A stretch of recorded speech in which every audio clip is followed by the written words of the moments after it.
Thank you for presenting Google Suite Basic to the Hudsonville staff on January 2nd. Appreciate your willingness to help out with that. This class is going to be a very basic one for people who have not even used other than to open Google Suite and Google Docs automatically when they click on an email.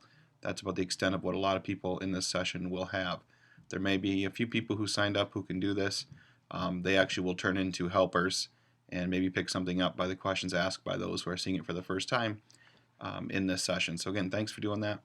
So we're just going to quickly go through the Google Suite agenda that I have for you. I'll try to send that out again before January 2nd here, possibly with the same email or the video. And so I'm going to open up and go through these things. Why Google? Start with the why. For a lot of people, they don't know why they would ever switch to that. If you remember, a few years back, we went from AppleWorks to Pages, and that was kind of a big fiasco to get everything updated. But there's some huge benefits of using Google, and I find myself using Pages less and less each week as I do documents. Just go through some of these reasons as well. But first, we're going to open up and sign in to Google Docs, and I like to start people with, sorry, wrong screen. Just start from their Gmail page because everybody's used to using their Gmail page. Quickly highlight all the Google Suite options that are up here, and this session's going to go on Documents. It opens to their home page, and I would start just by describing what these areas are over here, the starred ones if they have any starred documents if they want to, and how to star them, how to create a new one. So I would have them sign into the session using a Google Doc instead of starting right with a how-to, just kind of force them right into using it.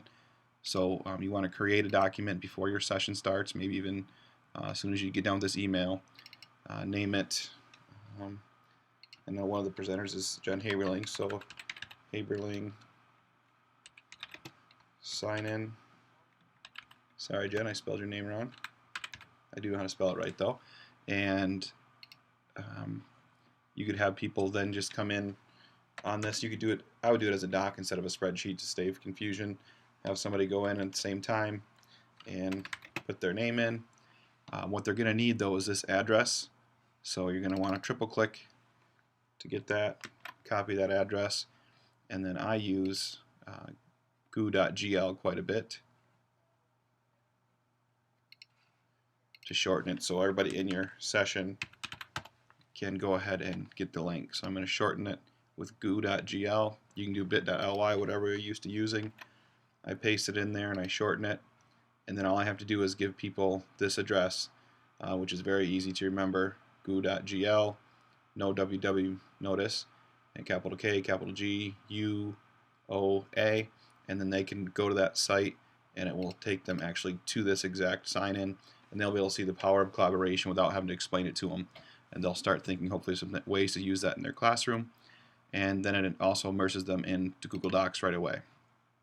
I'm actually going to trash that one because I don't need it.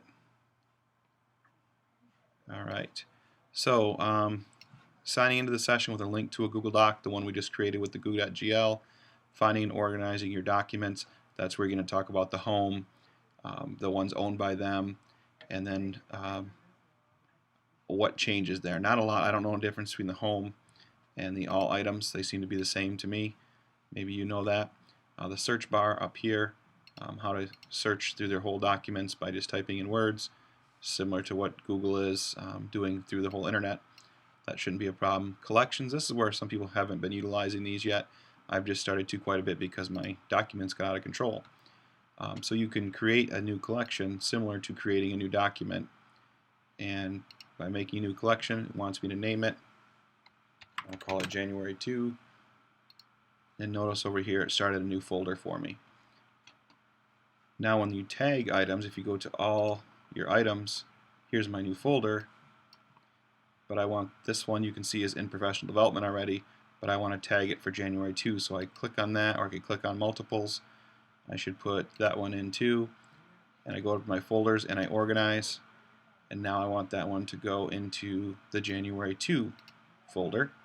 Notice that it puts all the tags here for you to see, and then if I click just the January 2 tags, these two come up on that. Very helpful, very useful for people who are getting overwhelmed with all the documents they get. Formats if they're creating a new document.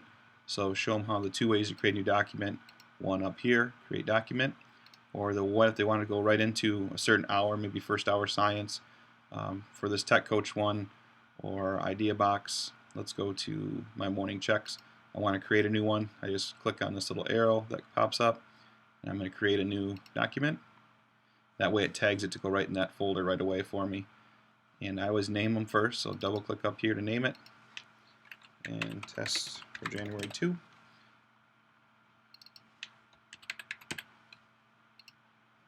And then, give them some text.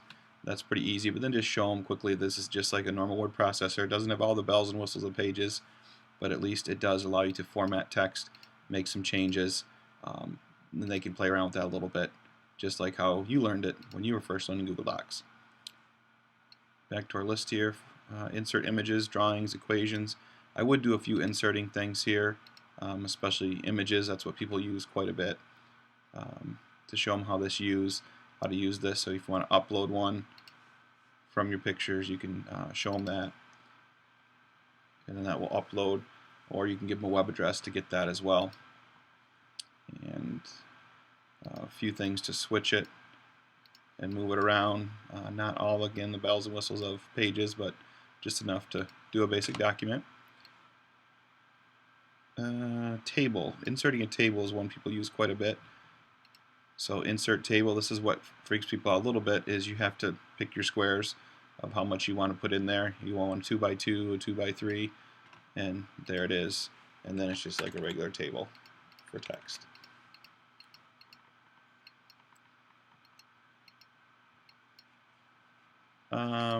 Show them the edit undo, because they're maybe want to use that quite a bit for any mistakes that happen.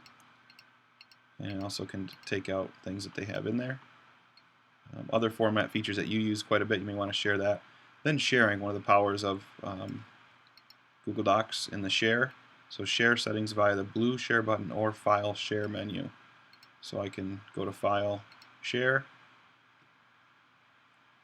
and I don't want to do anything there yet, or to the share button to show them that.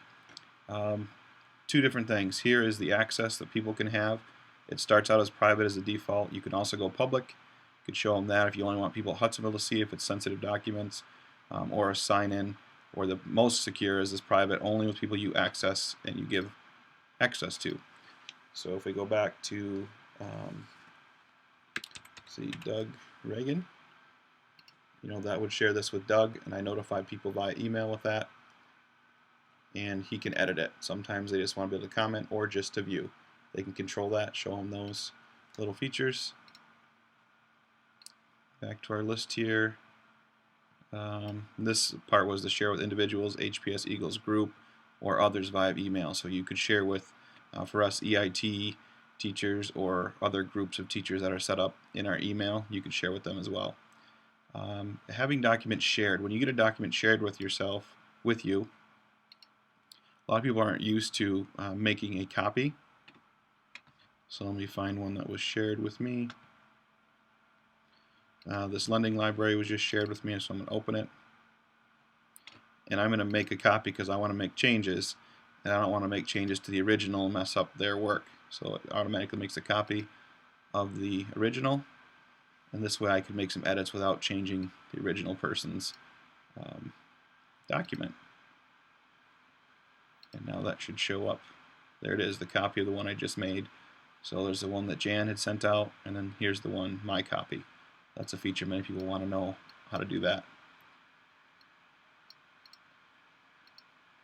Anything else on here? Oh, printing. Printing is a problem for a lot of people. They want to print something, but then what happens is they print it and it only prints part of it. It's because they're using this file print from Firefox or Safari, and they actually want to make sure they print off of here, where it actually then makes the full-size copy. It makes a PDF that opens for them to print. So go through those little steps for them, and then the help. What to do when you're back in your classroom. Same things that you do when you learn to use Google. You Google it first, or you might use the help menu that's in here. That takes you to a very good help site from Google. Tech ambassadors, make sure you stress about having tech ambassadors or other teachers who use it. their building tech or the help desk to talk to them or call them. And then also the edtech.hpseagles.net classroom tech support. Now this is just starting to go live here in January for the whole staff, and it's still not used too much, but you might want to bring it up to them real quick by typing in edtech.hpseagles.net and then classroom technology support. The ones that are have a lot of stuff in them so far are copyright and Creative Commons. This is a website that's open to all of Hudsonville. Actually, it's public to the world now, and there's information here and links. The iPad one is one that shows better uses of the iPad in the classroom for those that have that, different apps to use and what to do with them. And this, like I said, very much in its infancy, will only grow more as people start to use this site. That's it for basic Google. Make sure those people get a chance to make some folders, organize, and at least make a document and collaborate in real time, and signing in with a session link that you provide. Good luck.